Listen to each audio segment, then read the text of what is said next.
नमस्कार, मैं प्रिंस संजान स्वागत करता हूं आपका द ट्रू रिपोर्टर में।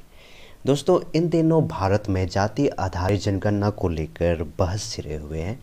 कुछ लोग इनके पक्ष में कुछ बातें कहते हैं, कुछ लोग इनके विरोध में कुछ तर्क देते हैं, कुछ बातें कहते हैं।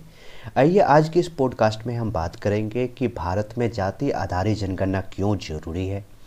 इनके पक्ष में कुछ बातें जानेंगे और इनके विरोध में जो कुछ तर्क दिए जा रहे हैं उन्हें भी जानेंगे।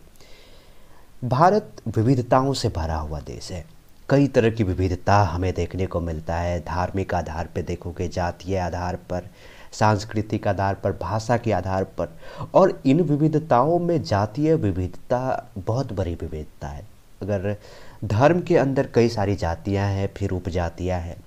और भारत में धर्म के आधार पर सबसे बड़े धर्म हिंदू धर्म में भी जातीय व्यवस्था बहुत मजबूती रूप से है और ये पुराने समय से आते आ रहा है। जाति व्यवस्था कोई आज की स्थिति नहीं है, ये हजारों साल पुराने का स्थिति है और उसे लगातार फॉलो किया जा रहा है।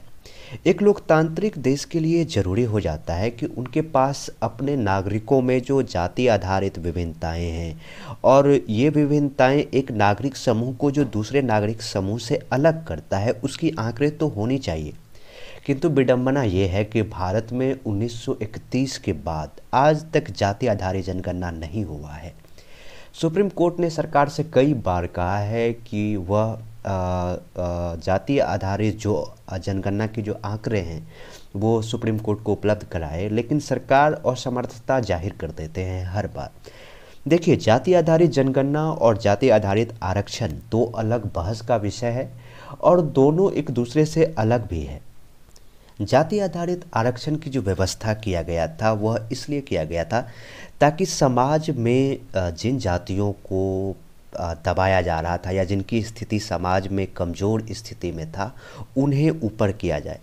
और इतने समय से अगर आरक्षण की व्यवस्था हुई है तो आज समय आ चुका है कि हम ये भी तो देखें कि जिन लोगों को आरक्षण दिया गया था या जिन जाति समूहों को आरक्षण दिया गया था उनकी स्थिति में क्या सुधार हुआ है। अगर जनगणना ही नहीं होगा तो हमें ये पता कैसे चलेगा कि उनकी स्थिति में कितनी सुधार हुई है, उनकी सामाजिक स्थिति में कितना सुधार हुआ है, शैक्षिक स्थिति क्या है उनकी।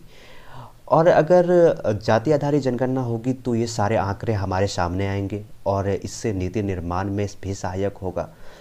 अगर वैसे मोटे तौर पर कहा जाए तो आज भी भारत में जो जाति आधारित भेदभाव होता है वो तो होता ही आ रहा है। अगर आप सरकारी नौकरी में देखोगे या किसी प्राइवेट सेक्टर में जो उच्च पद होते हैं उस पे भी आज अपर जाति के लोग काम करते हैं और जो छोटे पद होते हैं या निम्न पद होते हैं उस पे आज भी निम्न जाति के लोग काम करते हैं।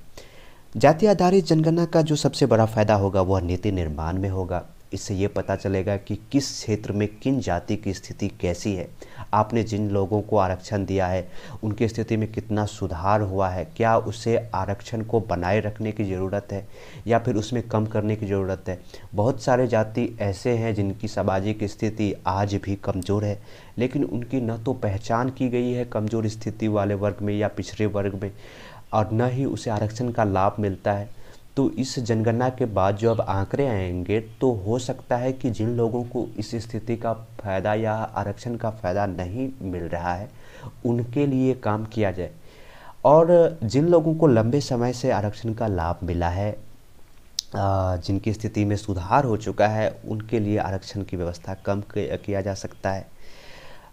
एक और बात आ जाती है कि हो सकता है कि किसी एक स्टेट में किसी एक जाति की स्थिति आज भी कमज़ोर हो और दूसरे स्टेट में उनकी स्थिति में सुधार हो गया हो, तो क्या दोनों स्टेट में उन्हें समान आरक्षण की लाभ मिलना चाहिए या जहां पे उनकी स्थिति में सुधार हुआ है वहां पे आरक्षण के लाभ को कम करने चाहिए और जिन जाति के लोगों को स्थिति आज भी कमज़ोर स्थिति में है उन्हें इनकी फ़ायदा मिलनी चाहिए।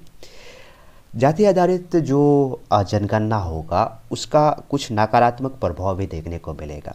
सबसे पहले भारत में जाति लोगों को भावनात्मक रूप से जोड़ता है और जब भावनात्मक रूप से जोड़ते हैं जाति तो इनका फ़ायदा राजनीतिक या राजनेता लोग जो है वो राजनीतिक तुष्टीकरण में कर सकते हैं और अपना वोट बैंक बना सकते हैं। दूसरी बात, जाति आधारित जब आंकड़े आएंगे तो जाति लोगों को एक मजबूती प्रदान करता है, एकता की भावना प्रदान करता है। और ये एकता की भावना अगर आया तो उसी क्षेत्र में अगर दूसरे जाति के लोग हैं तो वहाँ पे एक तरह की जो सामाजिक समस्या है वो देखने को मिल सकता है। पिछले साल जो उत्तर प्रदेश में हुआ ये बहुत ही दुखद घटनाएं थी, जिनमें एक दलित युवती के साथ जो घटनाएं किया अपर कास्ट के लोगों ने। तो फिर क्या हुआ, अगर उन्होंने केस किया उन लोगों के पास तो पूरे के पूरे एरिया का जाति समूह एक हो गए। ऐसे स्थिति में राजनीतिक लोग के पास भी तो ऐसी समस्या आ जाता है कि वो अपने वोट बैंक बनाने के लिए हो सकता है कि जिन लोगों ने गलत किया है उनके खिलाफ कोई एक्शन ना ले पुलिस वाले। तो ये एक नुकसान वाली बात हो जाती है। लेकिन जाति आधारित जनगणना होनी चाहिए, क्योंकि इतनी बड़ी देश में अगर जाति आधारित जनगणना नहीं होगा तो एक लोकतांत्रिक देश में ये पता कैसे चलेगा कि समाज के किस वर्ग की स्थिति में कितना सुधार हुआ है या किस वर्ग की स्थिति में सुधार करने के लिए हमें और काम करनी होगी।